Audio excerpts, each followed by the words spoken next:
Hi, this is Carl, the Lazy Reseller, and I thought we'd just do a video on a couple tips I have for how to speed up your sourcing, especially sourcing off the internet and sourcing in terms of finding comps. And I just wanted to give those two. Part of my idea of the lazy part is actually really about how to do things efficiently and quickly. And so let's get started. So for this next segment, you're going to notice some funny things where you won't be able to see what I'm right clicking. For the Facebook one, I didn't bother taking screenshots, but basically when you see me right clicking, it's showing like adding new tabs and stuff like that, which I think you'll probably be able to understand. And when I have the new folder and I'm right clicking and opens multiples, it's like open and new tabs. So when I right click, it says open all, and then it opens each one in a new tab. And that's just what you're seeing. If you have any questions, please ask, and I'll try and do a better video. I just didn't feel like redoing it. So one aspect to quickly do online sourcing is quickly comping to see how much something is worth. And usually what I used to do in the past is, in this case, this is an auction, and I want to see how much this camera would sell for. I would copy it, go to eBay and do a search, and then I would see how much the items actually sell for. But there's a faster way to do this, and once you set it up, you'll wonder how you lived without it. So in Chrome, what you can do is, if you any highlighted sentence like this, you can do a right click and you can search Google for that wording. But what you can also do is add your own searches. And so what I do is have it so it searches automatically on eBay for me. And it seems like a small little thing, but it actually will speed up a lot, especially if you're doing comps. So the one I use, this is an extension for Chrome, is called Context Menu Search extension. Obviously I searched for it. Boop. And what you can do, and there's lots of them, this is just the one I've used and it works for me, and it's free. So you go add to Chrome and read your browsing history like they all do, and ignore that. So after you've installed it, now we want to alter it. So right click up here, or anywhere up here, sorry, this is in Chrome, you right click there, and you go down to settings, then you go down to extensions. Might be another way, but that's what I do.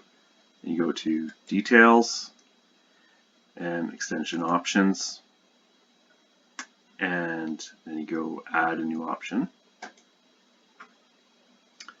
And as you see, there's already some defaulted.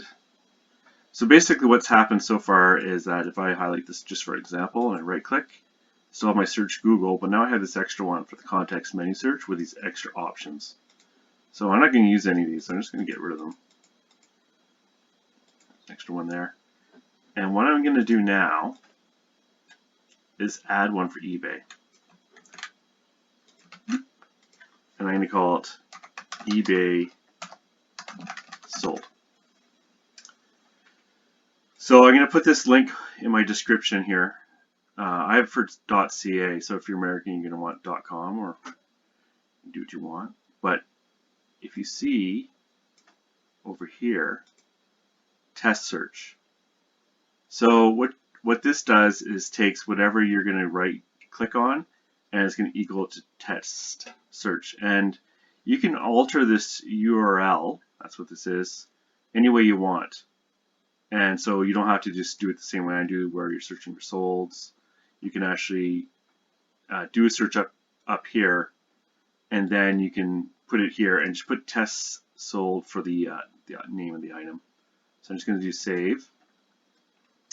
And now when I go to that Polaroid in the bidding, and I want to look it up, I can go like this, right click, context menu search, eBay sold,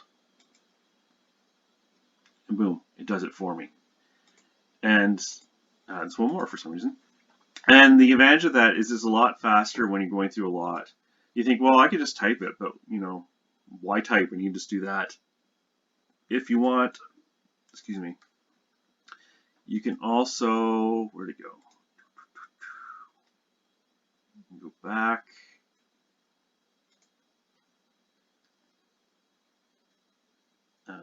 Save new config, other options. That, if you click that off and you save it, and you go back and try again, you got rid of that extra little context menu and then the drop down. I like this because I'm not really using it for anything else but the sold, so that's a little better. Anyways, I hope that's useful, and now I'll show you the next one. So when I'm looking for stuff online, Facebook Marketplace is one of the places I source from. Not my favorite, but one of them. And often you're going to be searching for the same things. And what I prefer is searching for everything at once. And I'm going to show you what I mean by that. So let's say you're going to search for Skylanders.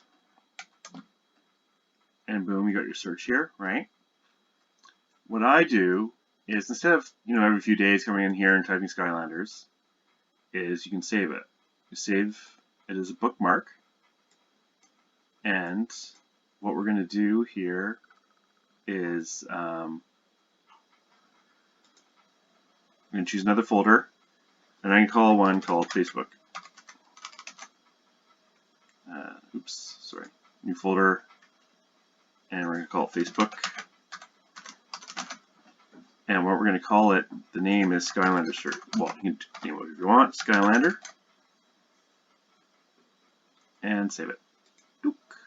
Okay, so now we're going to search for something else, Lego. And we're going to save that URL as well. And we're going to put it, so let's call it Lego. And we're going to save it in the same folder. So done. So now, instead of going to Facebook and doing all that manually, what I do is right click on this one and all open in new tabs. Oh, I did an incognito. Oops. Yes. That's a mistake. Ignore that, ignore that. I'm going to go open all two. And what it does is now you've automatically searched those two. So the advantage of this is you could have quite a few in here and just do all your searches for your keywords. And instead of having to type it in, look, you can quickly look and see all the tabs. Now, the only warning I guess I would have on this is don't have too many in this one folder, because Facebook doesn't like people scripting stuff, and it could be seen as scripting if you're opening way too many at once. I wouldn't have more than, I don't know, 10 in here, and then maybe a second folder with another 10, and just go through the 10 and see what you can see. It seems like a very simple thing, but you could do this on like Craigslist or Kijiji for us Canadians, and it's just another way of speeding things up so you don't have to type things in manually. Anyways, that's just 2 quick tips I wanted to do on how I try to speed things up. A lot of things I enjoy with eBay is thinking of new ways to do the processes. And for me, like I said, lazy is just another way of saying efficient. And these are 2 quick tips that I think might help you. If you have any comments or you have any different opinions, please leave them below. The normal like would be great, and subscribe if you find this content useful. Thank you very much.